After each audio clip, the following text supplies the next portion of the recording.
Hello student, आज के article का टॉपिक है what has to be done to get to zero hunger. इसको आप कनेक्ट कर पाएंगे GS 3 एनवायरनमेंट वाले पार्ट से और सस्टेनेबल डेवलपमेंट गोल जो बात करता है जीरो हंगर की, उससे आज के आर्टिकल के एनालिसिस को आप कनेक्ट कर पाएंगे। आते हैं आर्टिकल के एनालिसिस पर। Global report on fund crisis GRFC 2023 release हुई है, जिसमें 691 मिलियन से लेकर 783 मिलियन पीपल जो वर्ल्ड में हैं वो हंगर से सफ़र कर रहे हैं। ये रिपोर्ट 2022, ये जो डेटा है वो 2022 का है।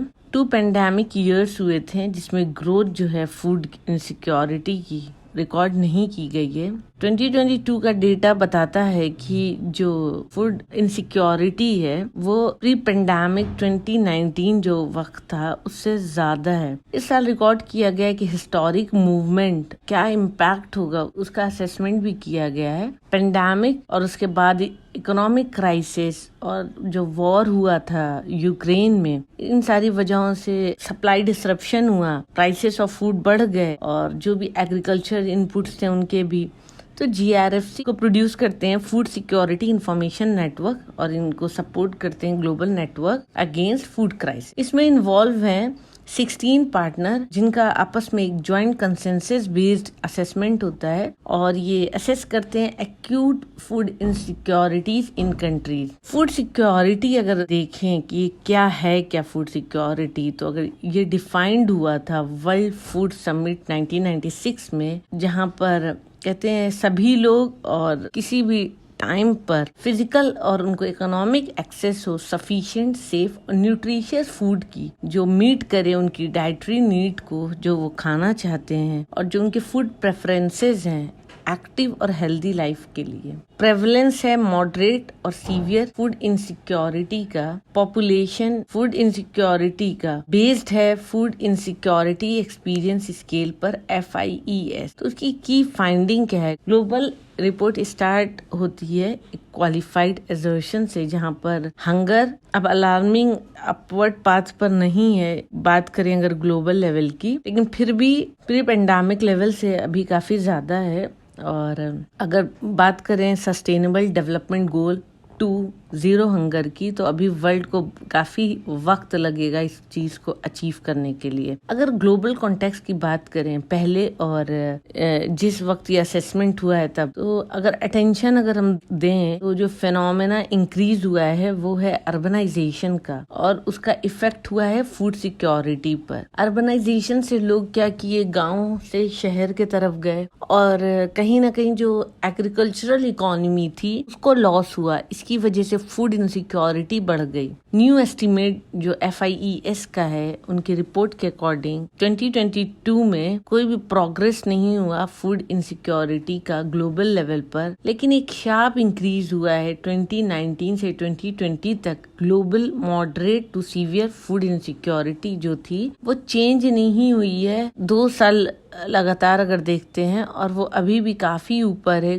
प्री कोविड-19 प्री पेंडेमिक लेवल के। 2022 में एस्टिमेट किया गया 2.4 बिलियन पीपल जो ऐसे लोग थे जिनको एडुकेट फूड एक्सेस नहीं था। स्टिल 391 मिलियन और ऐसे लोग थे 2019 में। ग्लोबल हंगर जिसको मेजर किया जाता है बहुत सारे मैट्रिक्स पर, जिसमें अगर अंडर नरिशमेंट की बात करें तो वो भी चेंज नहीं हुआ है 21 to 22 ईयर्स में, और वो अभी भी प्री कोविड-19 पेंडेमिक लेवल से काफी दूर है और वो अफेक्ट करता है अराउंड 9.2% वर्ल्ड पॉपुलेशन को 2022 में।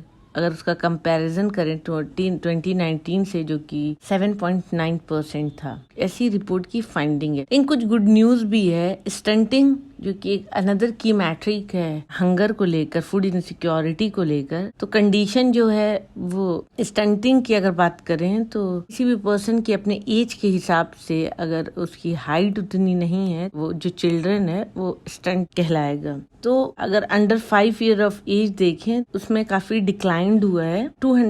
4.2 मिलियन 2000 की रिपोर्ट है एंड 148.1 मिलियन 2022 में। तो एक अच्छा खासा डिक्लाइन हुआ है। साइमल्टेनियसली अगर चाइल्ड वेस्टिंग कहते हैं उसे, जहाँ पर चाइल्ड को न्यूट्रिशन जो है इनसफिशिएंट मिल रहा है या जो इनटेक वो कर रहे हैं वो कम है, इस वजह से उनका वेट कम होगा, वो भी डिक्लाइन हुआ है। 54.1 मिलियन 2000 में था और कम होकर 45 मिलियन 2022 में है। अगर बात करें चिल्ड्रन में ओवरवेट की या ओबीस की, स्टडी बताती है कि कोई भी ऐसा सिग्निफिकेंट इंक्रीज नहीं हुआ है। 5.3% जो कि 33 मिलियन है 2000 में, और अब 5.6% है जो कि 37 मिलियन है 2022 में। तो कुछ खास ऐसा डिफरेंस नहीं हुआ है, सिर्फ 0.3% का ही डिफरेंस है। रिवाइज एनालिसिस जो प्रेजेंट करती है इस साल, वो रिपोर्ट बताती है कि ऑलमोस्ट 3.2 बिलियन पीपल पूरी दुनिया में ऐसे हैं जो अफोर्ड नहीं कर पाते हैं हेल्दी डाइट। 2021 में इसमें कुछ इम्प्रूवमेंट हुआ है। हेल्दी डाइट जो है वो कॉस्ट पूरे वर्ल्ड में जो करती है वो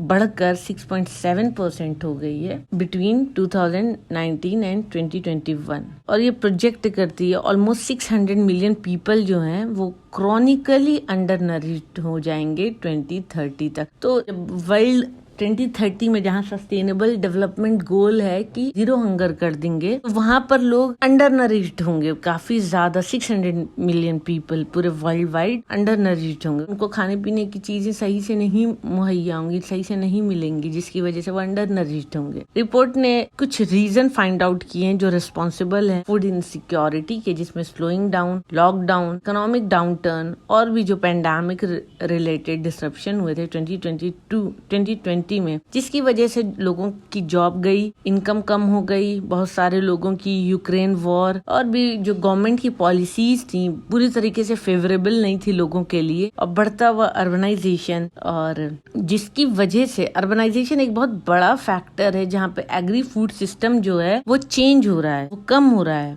जहाँ पर एग्रीकल्चर प्रोडक्टिविटी है, बेसिकली जो रूरल पीपल होते हैं वो एग्रीकल्चर में ज्यादा इन्वॉल्व होते हैं। अगर वो अर्बन साइड जा रहे हैं, अगर वो एग्रीकल्चर में इन्वॉल्वमेंट उनका था तो अब नहीं कर रहे हैं, तो कहीं ना कहीं जो एग्रीकल्चर प्रोडक्टिविटी है वो कम हो जाएगी और वो डायरेक्टली इनडायरेक्टली फूड इनसिक्योरिटी को बढ़ा देगी।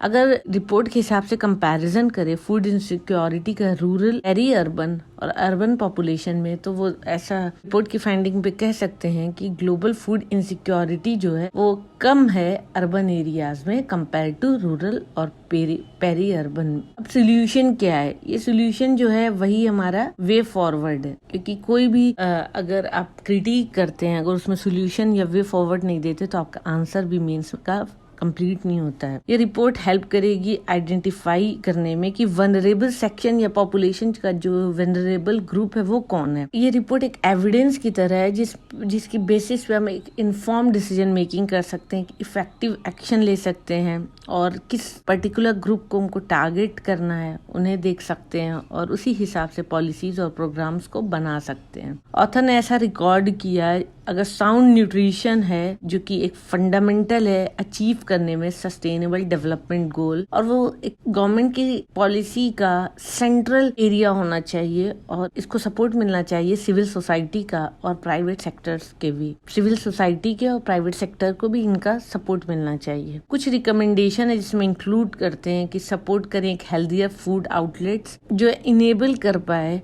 Access to healthy diet, policy incentive जो नेसेसरी है इस तरीके की शॉप को बढ़ाने में, और अगर इस तरीके की अगर हेल्दी डाइट प्रमोट करेंगे तो जो शॉप्स होंगी वो फ्रेश और मिनिमली फूड जो है वो बेचेंगे। और भी जो की इनपुट जो है वो अगर बात करें स्ट्रीट फूड की, जिसमें अगर एस्टिमेशन देखें तो 2.5 बिलियन पीपल पूरी दुनिया में हैं जो हर रोज कंज्यूम करते हैं स्ट्रीट फूड। और इसकी सबसे अच्छी बात है ये कन्वीनियंस होता है और कॉस्ट फैक्टर एक रीजन है जो इतने सारे लोग इसे कंज्यूम करते हैं। तो रिपोर्ट की देखें तो एड्रेस करें बहुत सारे मल्टीपल जो इंफ्रास्ट्रक्चर हैं और जो रेगुलेटरी गैप्स हैं न्यूट्रिशनल सेफ्टी में और जो क्वालिटी ऑफ स्ट्रीट फूड है उसमें। अगर quality of street food improve हो जाती है, पूरे वर्ल्ड के जो इतने लोग 2.5 बिलियन पीपल अगर जो इसे खाते हैं तो उन्हें भी एक हेल्दी डाइट मिल पाएगी और वो शायद उनको नरिशमेंट यहाँ से मिल जाए तो शायद वो बीमार ना पड़े और ज्यादा प्रोडक्टिव हों, जो कहीं ना कहीं जो फूड इनसिक्योरिटी की जो टेंशन है वो कम हो जाए। GRFC जो है वो सजेस्ट करती है बिल्ड करना रूरल इंफ्रास्ट्रक्चर जिसमें क्वालिटी रूरल और फीडर रोड जो कनेक्ट करे रिमोट फार्म से एंटरप्राइजेस जो कि मेन रोड नेटवर्क पर होते हैं, क्योंकि अगर बैकवर्ड फॉरवर्ड लिंकेजेस अगर सही नहीं रहेंगे तो फूड क्रॉप्स अगर क्रिएट भी हो रहे हैं तो मार्केट तक अगर वो सही तरीके से सप्लाई नहीं होंगे तो कोई फायदा नहीं है।